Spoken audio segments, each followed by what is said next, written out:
People who have survived attempted murder, how did it happen? How did you survive? I was shot at during an attempted carjacking. Car chase ensued. Police caught up to them. They skipped bail. FBI found them 4 states away 2 years later. 21-year sentence for both. To answer the bail question, I have no idea how they got bail. They were on a crime spree, robbed several people at gunpoint that same evening. When we showed up for the trial as witnesses for the prosecution, we were told they skipped bail. By the time they caught up to them, our testimony was no longer required. Next story. Had a crazy violent ex-boyfriend who kidnapped me at knife point. He would shoot meth and lose his grip on reality. Literally, beat me because he was convinced I was cheating on him with ghosts and shadow people. I finally was able to break up with him, but he found me, forced me into his car at knife point, drove me out a back road and beat me from sun up to sundown.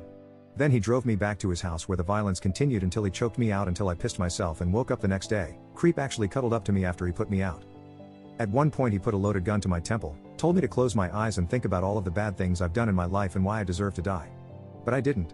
All I thought about was my daughter, people I loved, people I hadn't seen in years, and just happy thoughts. I couldn't tell you if 30 seconds went by or 5 minutes. And then he pulled the trigger. Mother effer shot it right past my face, blew a hole through his wall. I thought my eardrums were busted.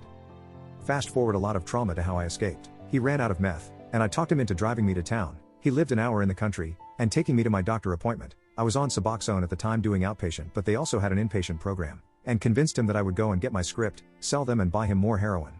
I told him I would forget everything that happened and we'd just have fun. He stopped on the way and bought me some concealer and actually took me. I get there, run inside and explain what happened as fast as I could, and they locked the doors, called the cops and admitted for inpatient to save my life. I fell asleep once they got me in a room and slept for 3 days straight due to the concussions. But F him. I lived, and he's facing felonious assault, kidnapping and rape with a deadly weapon. Next story. When I was 9, an older kid held me underwater at a public pool trying to drown me. I fought back best I could for what felt like forever. Ran out of air and started to black out, had the time to think, yep, this is it. My lungs at that point felt like they were on fire, and as I went unconscious, the last thing I remember is inhaling water. My older brother saw what was happening and got the guy off me and dragged me out of the pool. I came to coughing up water. All the adults/lifeguards chalked it up to kids playing, but the kid had told me days prior, in an incredibly matter-of-fact, bone-chilling way, that someday he was going to kill me. He was trying to make good on that. Next story.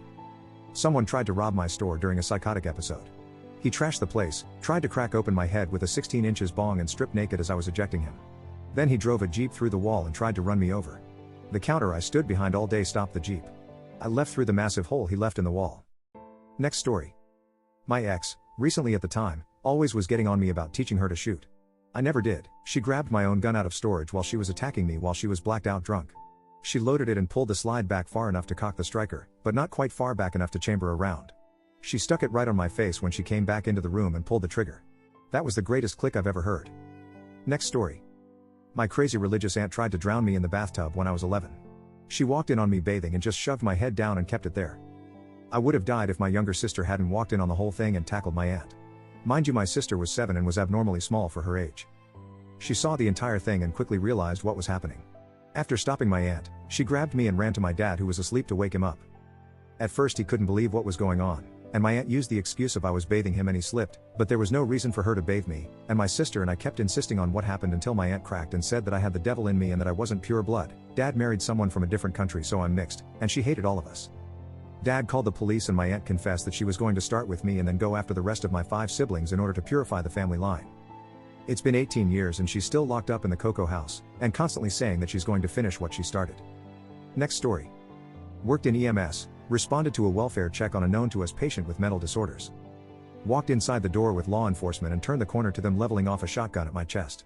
Cop had his gun drawn and mag dumped them about 2 feet from my right ear.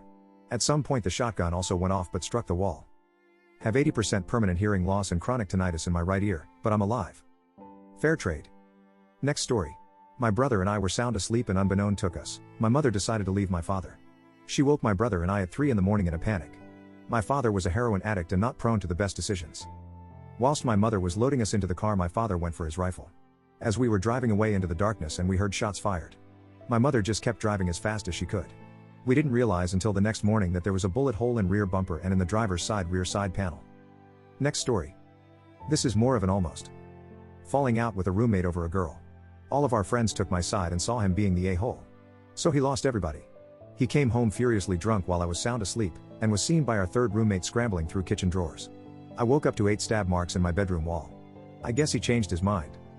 Edit, this is getting a lot more attention than I thought it would. Kinda freaks me out now thinking I was in actual danger. I think back then I just dissociated and removed myself from the situation.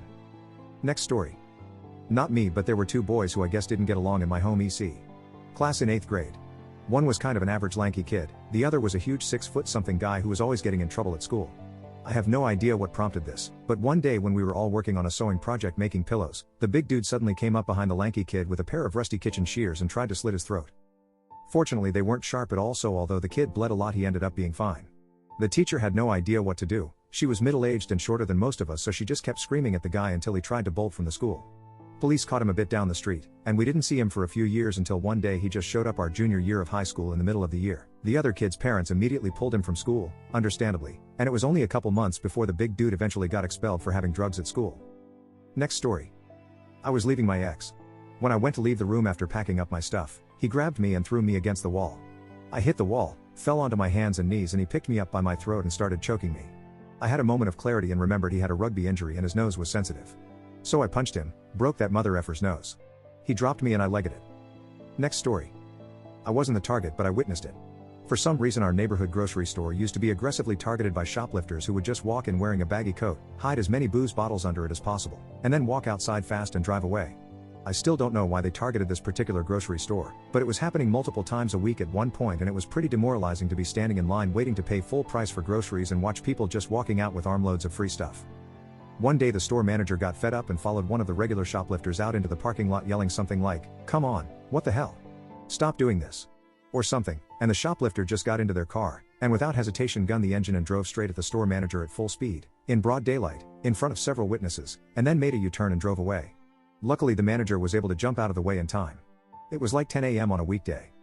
It still boggles my mind that some people would commit attempted murder in broad daylight over like $50 of grocery store booze.